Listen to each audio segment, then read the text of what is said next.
নমস্কাৰ বন্ধুসকল, আজি এটা নতুন বিষয় আপোনালোকক কম। মোৰ হাতত আছে চৰক সংহিতা, তাৰে পিছত আকৌ আছে মোৰ তাতে অষ্টাংগ সংগ্ৰহ, তাৰপিছত আৰু আছে অষ্টাংগ হৃদয়। তো এই তিনিখনতে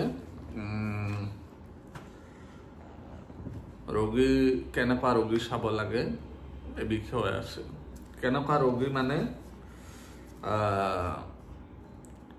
আয়ুৰ্বেদত ৰোগীৰ লক্ষণবিলাক চোৱা হয়, প্ৰথমতে চাই মেলি ঔষধ দিয়া হয়।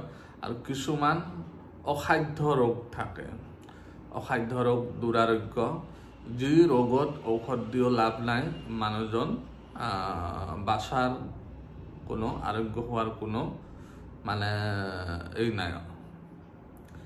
তো এই যিজন ৰোগী বাচাৰ কোনো চান্স নাই, অসাধ্য দুৰাৰোগ্যত আক্ৰান্ত হৈছে, সেইজন ৰোগীৰ ওপৰত এটা অধ্যায় আছে। সেই অধ্যায়টো অৰিষ্ট বুলি কোৱা হয়, অৰিষ্ট। আৰু অৰিষ্টত শৰীৰৰ অংগ প্ৰত্যংগ মুভমেণ্ট চাই, মানুহজনৰ মানসিক স্থিতি চাই, সেই মানুহজন বাচিবনে নাবাচে, ঔষধ দি চিকিৎসা কৰি লাভ আছে নে নাই, এই বিষয়ত বৈদ্যজনে এই কৰি পেলাই তো সেই মানুহজনক যদি বাচাৰ কোনো চান্স নাই তেনেহ'লে ঔষধ নিদিয়ে।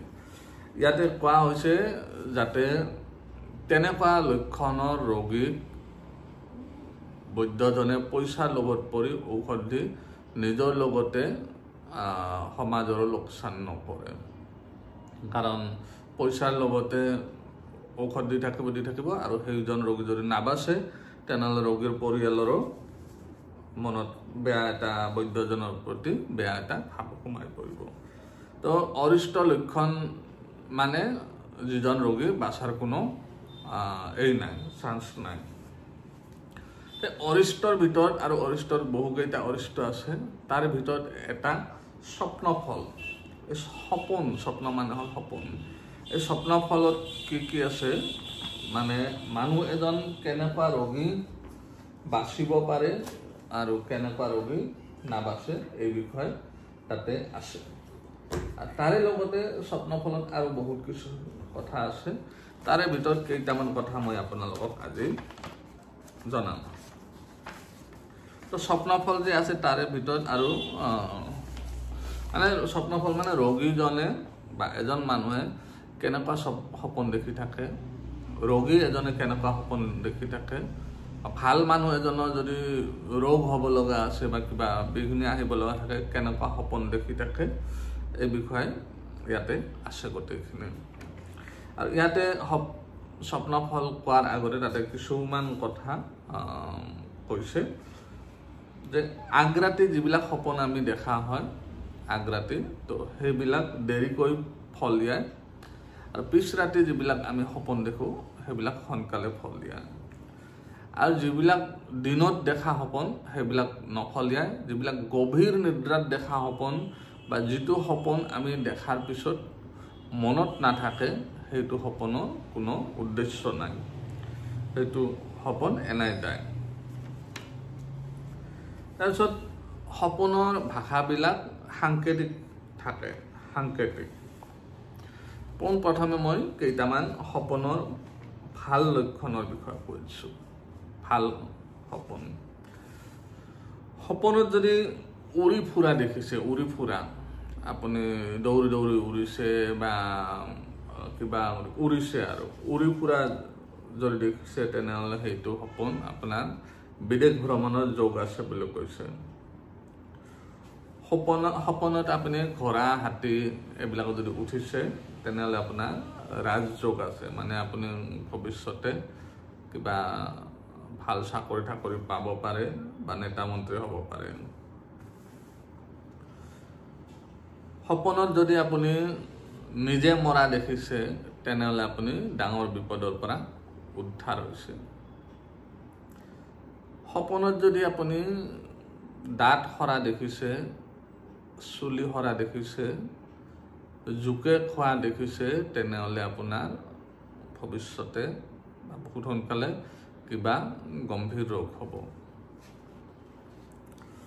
সপোনত যদি আপুনি গাধা গাহৰি উট আদিত উঠি দক্ষিণ ফালে গৈছে বা দক্ষিণ ফালে যোৱা সপোন দেখিছে আপুনি গাধা গাহৰি উট আদিত উঠি তেনেহ'লে আপোনাৰ বেয়া। যিজন মানুহে গাধা গাহৰি উট আদিত উঠি দক্ষিণ ফালে যোৱা দেখিছে সেইজন মানুহৰ মৃত্যু অতি সোনকালে আহি আছে। সপোনত সেইজন তেনেকুৱা ৰোগীক মানে মিছাতে ঔষধ দি লাভ নাই। সপোনত ৰাক্ষস পিশাচ আদিৰ লগত যদি মদ মাংস খোৱা দেখিছে সেইজন মানুহৰো মৃত্যু সোনকালে আহি আছে।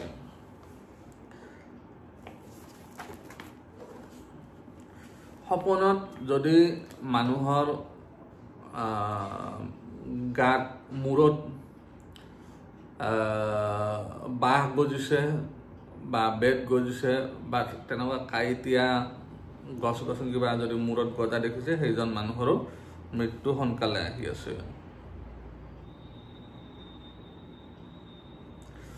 সপোনত যিজন মানুহে আকাশখন তলত নামি অহা ৰঙা ৰঙা দেখা পায় সেইজন মানুহৰো মৃত্যু সোনকালে আহি আছে। সপোনত যদি কোনোবা ৰঙা কাপোৰ পিন্ধা মহিলাই আহি ৰঙা মালা দিছে তেনেহ'লে সেই মানুহজনৰ মৃত্যু সোনকালে আহি আছে।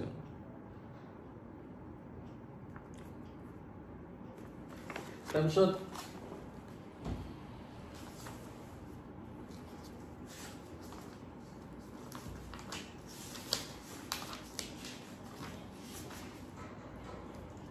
এনেকুৱা আৰু বহুত আছে।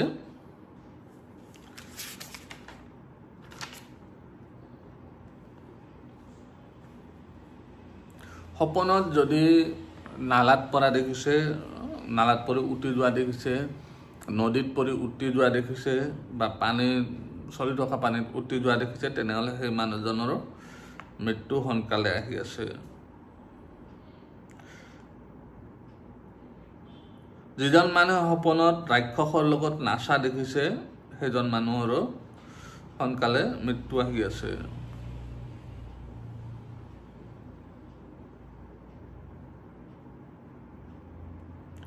যিজন মানুহে সপোনত সূৰ্যগ্ৰহণ বা চন্দ্ৰগ্ৰহণ দেখিছে তো সেইজন মানুহৰো মৃত্যু সোনকালে আহি আছে। যিজন মানুহে সপোনত পুৰি চব্জি খাই বমি কৰিছে তো সেইজন মানুহৰো মৃত্যু সোনকালে আহি আছে। তো ইয়াতে আৰু বহুত এনেকুৱা স্বপ্নফলৰ বিষয়ে লেখা আছে। ভিডিঅ'টো দীঘলীয়া নকৰোঁ। আপোনালোকে যদি কিবা মনত পৰে কমেণ্টত সুধিব লগা থাকে তেনেহ'লে সুধিব পাৰে, মই ক'ম। মোৰ তাতে যিকেইখন কিতাপ আছে সেইকেইখনৰ ওপৰত আধাৰত কৰি ভিত্তি কৰি মই উত্তৰ দিম। ধন্যবাদ।